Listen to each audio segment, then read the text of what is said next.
Everyone in Millbrook sees Sheriff Wade as just a quiet old-timer handing out parking tickets.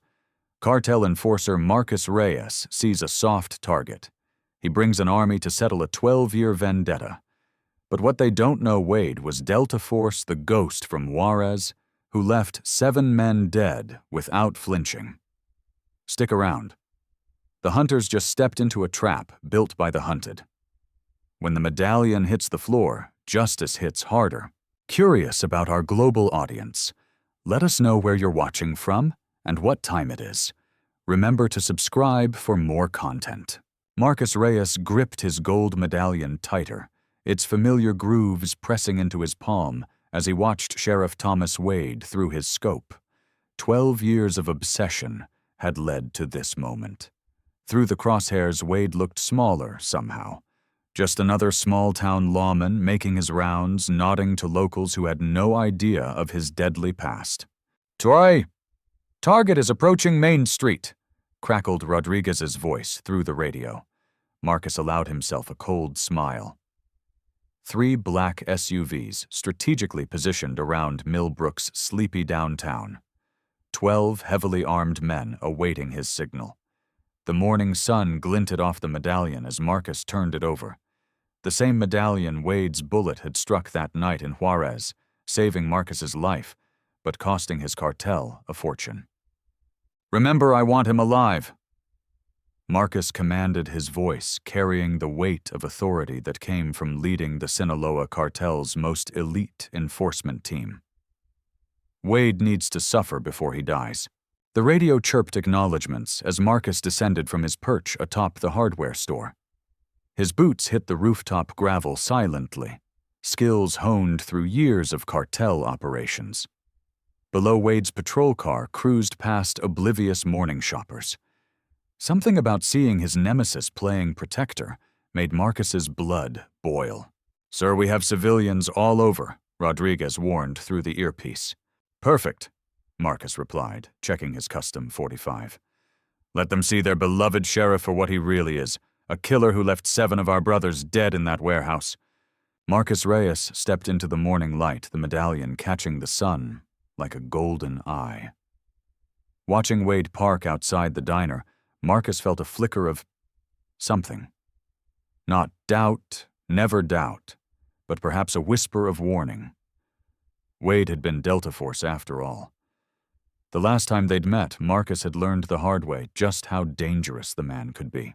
But that was 12 years ago. Now Marcus had power, resources, and army at his command, and most importantly, he had surprise. Wade was soft now, domesticated by years of writing speeding tickets and breaking up bar fights. Team 2 blocked the north exit. Team 3 maintained position south. Marcus ordered striding purposefully across the street. Morning customers streamed into the diner, the bell chiming cheerfully above the door. Cartel justice would be trending within hours. Wade sat at the counter, back to the door, vulnerable. Marcus savored the moment, hand brushing his weapon. "Hello, Staff Sergeant," he said loudly enough for the whole diner to hear. Or should I say, Sheriff Wade? The diner fell silent. Wade's shoulders tensed, but he didn't turn. "Took you long enough, Marcus," he replied calmly, taking another sip of coffee. Something in Wade's voice made Marcus's hand tighten on the medallion. That same quiet confidence from Juarez. But before Marcus could respond, his radio erupted with panicked voices. "Sir, federal vehicles approaching from all directions." "Multiple armed units? They're not local?" "It's a trap." For the first time in 12 years, Marcus Reyes felt real fear as Wade finally turned to face him, badge glinting like Marcus's medallion. "Welcome to Millbrook," Wade said with the faintest smile. "We've been expecting you. Type trapped if you think Marcus's revenge is about to backfire. Have you ever pursued vengeance only to walk into a trap? Share your story below." The question hung in the air like gun smoke. Had Marcus Reyes spent 12 years planning his revenge only to become the hunted himself? Through the scope of his high-powered rifle, Marcus Reyes clutches the scorching gold medallion, his constant reminder of that fateful night in Juarez. The warm metal burns his palm, just like the flames that consumed his brothers-in-arms during Operation Ghost Protocol. His fingers trace the cartel's insignia as he observes Sheriff Thomas Wade's methodical movements through the crosshairs. The scientific precision in Wade's patrol patterns awakens memories Marcus Reyes has spent years analyzing. His mentor in the cartel, Eduardo Vargas, had taught him that understanding your prey's psychology was the key to a successful hunt. A Delta Force operator never truly leaves the battlefield. Eduardo's words echo in Marcus Reyes' mind. They carry their training like armor. A quick check of his encrypted phone reveals the surveillance data his team has gathered. Wade's female deputy, Sarah Mitchell, keeps casting furtive glances at her superior. Marcus Reyes zooms in on her face, reading the micro-expressions that betray her suspicion. His extensive study of behavioral analysis during his rise through cartel ranks helps him decode her body language. She knows something's off about Wade, but she can't quite piece it together. The weight of the medallion seems to increase with each passing hour.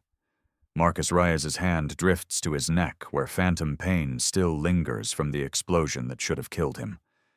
The blast that Wade orchestrated had left more than physical scars. It had fundamentally altered his neural pathways. Research on trauma survivors suggested that revenge became a psychological fixation, rewiring the brain's reward centers. Marcus Reyes had spent countless hours studying these papers, understanding how his obsession with Wade had become hardwired into his very being. Tutor. Team 2, report position. Marcus Reyes whispers into his comm, his voice carrying the authority that comes from years of commanding cartel strike teams. The quiet clicks of acknowledgement in his earpiece bring a familiar comfort. His men are positioned according to the same tactical principles Wade once used against them. A deliberate choice meant to add psychological impact to their eventual confrontation. Through his scope, Marcus Reyes watches Wade inspect his patrol car with military precision. "You see something wrong, brother," he mutters to himself, noting how Wade's hand instinctively reaches for his sidearm. The ghosts of Juarez still haunting you. An alert buzzes on his phone. Facial recognition software confirming Wade's identity for the 100th time. Marcus Reyes had spared no expense in gathering intelligence, employing the latest surveillance technology the cartel's wealth could buy. Each piece of data reinforced what his instincts already knew. This small-town sheriff was indeed the same man who had nearly destroyed everything. The medallion pulses with heat as Marcus Reyes recalls Eduardo's final lesson before his death. Revenge is a science, mijijo. It requires patient study and perfect execution. His finger traces the trigger guard of his rifle, not yet ready to take the shot. The timing had to be exact, the message clear. This wasn't just about killing Wade. It was about dismantling everything he had built here. A memory surfaces the extensive psychological profiles his team had compiled on Delta Force operators. Their training created predictable response patterns, patterns Marcus Reyes had spent years learning to exploit. Wade's new life as a sheriff followed these patterns perfectly. The need for control, the compulsion to protect, the inability to truly leave the warrior mindset behind. Marcus Reyes' earpiece crackles with another update. His teams have finished mapping every camera in town, every potential escape route. The intel suggests Wade has been investigating cartel movements along the coast. "You're getting close to something you shouldn't, brother." Marcus Reyes whispers, a cold smile playing across his face. "But you don't know how close we are to you." The sun begins to set, casting long shadows across Millbrook's main street. Marcus Reyes watches Wade climb into his patrol car, noting how the sheriff scans his surroundings one final time. Another military habit he couldn't shake.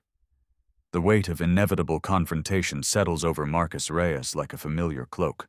Type shadows falling. If you've ever felt the weight of vengeance growing heavier with each passing hour. The gold medallion catches the last rays of sunlight, and Marcus Reyes allows himself a moment of reflection. Have you ever felt destiny drawing you toward a moment that will change everything? He muses, knowing that soon, very soon, Wade would understand just how thoroughly his past had caught up with him. Marcus Reyes clutches the commemorative medallion from the Sinaloa operation, his fingers tracing the worn edges as he watches Sheriff Thomas Wade through his tactical scope. The calm precision in Wade's movements sends an unwelcome chill down his spine. 6 hours have passed since their initial deployment, and something feels terribly wrong. Targets moving too methodically, Marcus Reyes whispers into his comm, trying to mask the tremor in his voice. His team's positions around the sheriff's office suddenly feel exposed vulnerable. The medallion, once a symbol of his power within the cartel, now feels like a dead weight in his pocket. Every shadow seems to hold a threat.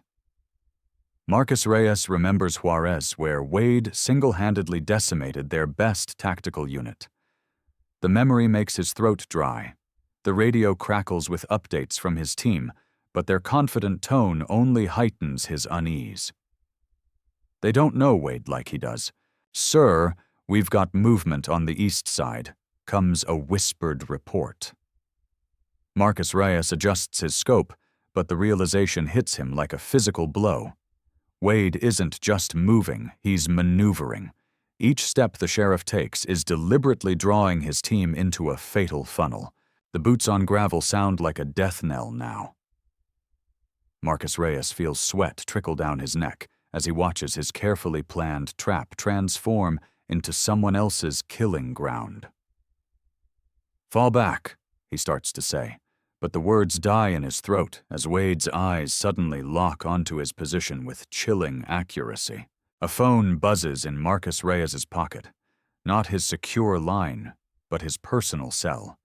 The screen shows a message from an unknown number. "Remember Ghost Protocol Marcus." His hands shake as he reads the text. Wade shouldn't have this number. The implications send panic coursing through his veins. "Sir, we're picking up multiple heat signatures." The radio transmission cuts off in a burst of static. Marcus Reyes's heart pounds as he realizes Wade has already begun his countermove. The sheriff isn't just ready for them. He's been ready for hours. The medallion slips from Marcus Reyes's trembling fingers, clattering against the metal rooftop of his sniper's perch. The sound seems to echo forever in the tense silence. In that moment, he understands with terrifying clarity they aren't the hunters anymore. They never were. Have you ever felt the moment when power slips through your fingers? Marcus Reyes thinks his inner voice shaking. When you realize you're not the apex predator but the prey. The tactical radio erupts with urgent chatter as his team starts detecting more anomalies, more signs that they're surrounded. Hunter becomes. Hunted begins trending locally as security cameras capture his team's increasingly panicked movements. Marcus Reyes watches in horror as their supposedly covert operation becomes public spectacle. Each passing minute brings more evidence that Wade has orchestrated every detail of this encounter. Drop a 1 in the comments if you've ever seen the tables turn so completely. A distant explosion rocks the night, one of his backup team's positions. Then another. Marcus Reyes's carefully constructed plan is unraveling faster than he can process.